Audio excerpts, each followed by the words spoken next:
I live in London, in the United Kingdom, and I host a regular radio show on YouTube called Truth You Can Wake Up To. I, like many others in this country, have come to a decision, and that is to stop funding the BBC. That means no longer paying the TV licence.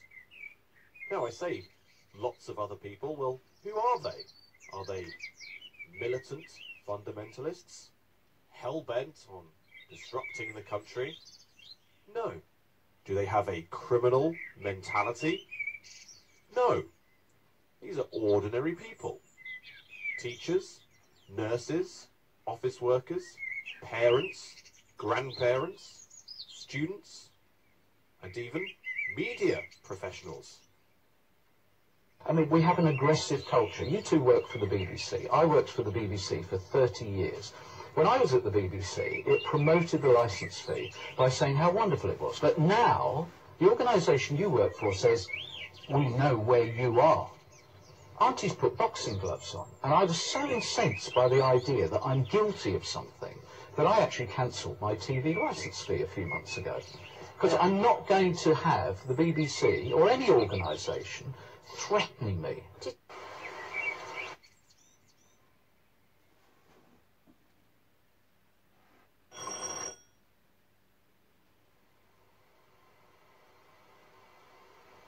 So are the BBC really threatening people? Well, let's take a look at one of their nationwide broadcasts.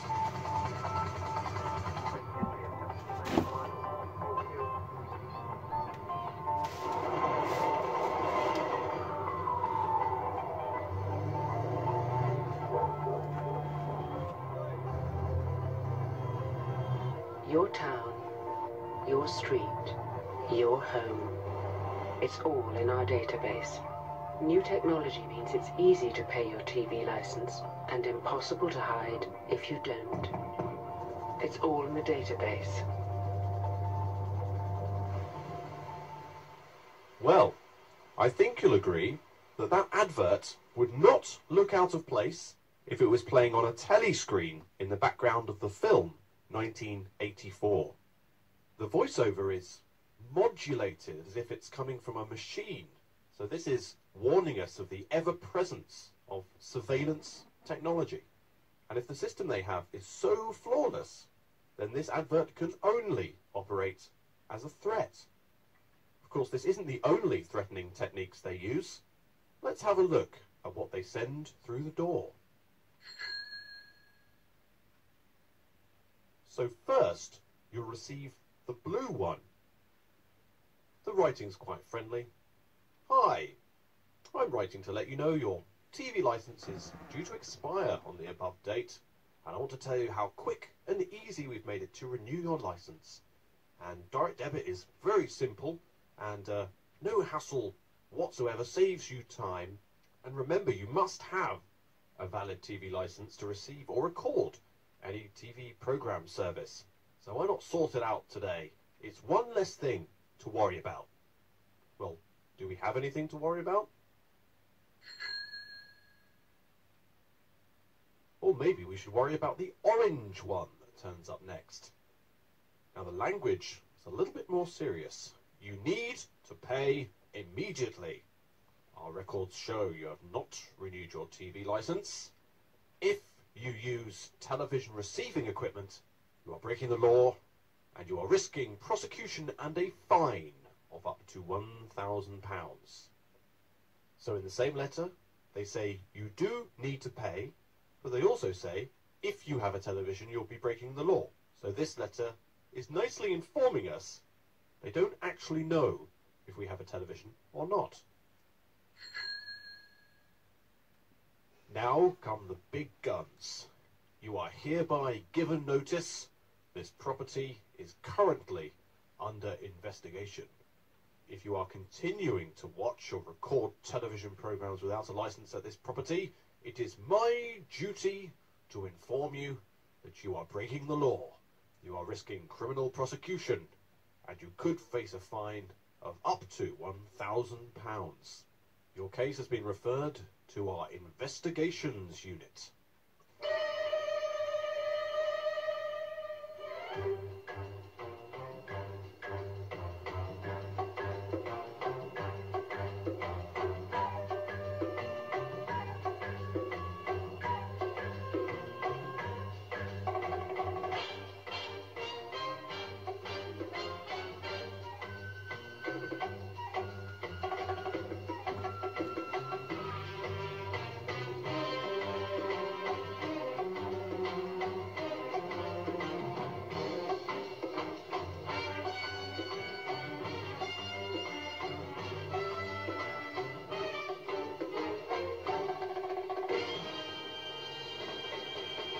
There could be a number of, like, different replies, couldn't there? I mean, I need time to think one up. You know? We know you've got one. We detected it.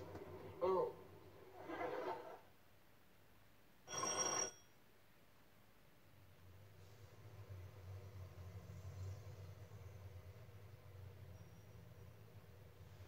So let's first consider the spectre of the TV detector van. Now, these vans are shrouded in mystery. The BBC will not release any information about the technology that is used. And in 2006, a Freedom of Information request was made to the BBC asking, have the TV detection vans ever been used for evidence to prosecute anyone? The reply came back, no. TV detector evidence has never been used in court. Another Freedom of Information request went in 2009. This question was, do the detector vans actually exist? And how many detector vans do TV licensing use? The BBC responded by saying, yes, the detector vans exist, but then refused to divulge how many there were. Now, after this, a complaint was put to the Commissioner about the BBC's reluctance to divulge information, and this response was received. The Commissioner recognises the importance the BBC places on the public perception of the use of detector vans, and he also recognises that disclosure of this information would change this perception. The BBC in 2010 actually stated themselves that the public perception of detector vans has always been a very cost-effective way of enforcing the TV licence. The public perception is cost-effective because they don't have to spend money on the real things. You can, however, expect a visit from the TV licensing enforcement team. Now, contrary to popular opinion, the BBC is not a publicly owned, nationalised asset company.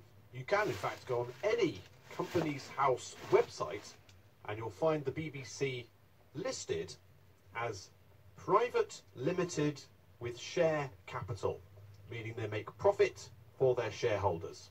So in that they are a privately owned corporation, what authority do the TV licensing enforcement team have over you? The answer? Well, none, actually. The only role they have to fulfill is to get your name. And that's because as a privately owned corporation, the BBC are trying to make a contract with you. They need your name, address, and they need your signature. Without any of those, they cannot have a legal contract. Now, I'm sure you've heard the words, you have the right to remain silent. It's something that the police will say to you if they're going to arrest you. Now, do they give you that right by informing you of it? No. Of course, we always have the right to remain silent. And your right to remain silent essentially means you have the right to abstain from entering into any contract if you wish to. But of course the enforcement team from TV licensing don't really care about your rights. They just want your name. So hold me, love. Who are you? Well, the reason why I'm asking is that I'm calling for TV licenses. Yeah.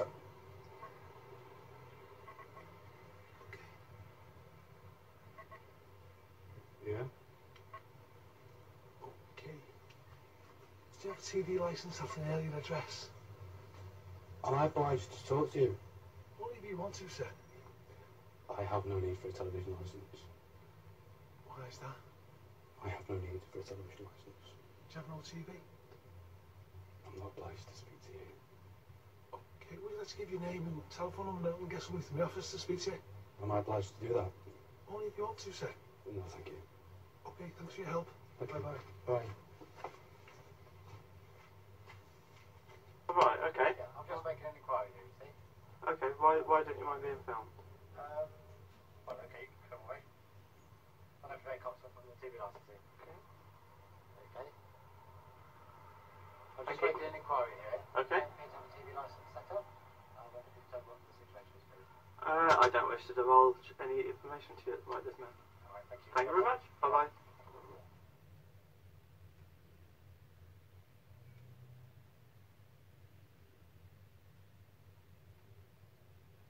Of course, one option would be to not open the door at all. But who wants to live in fear? The best thing would be to open the door and just politely inform them that you do not need their services. Now, are we getting away with something by doing this, by evading the TV licensing? Well, no. As I hope I've demonstrated in this film,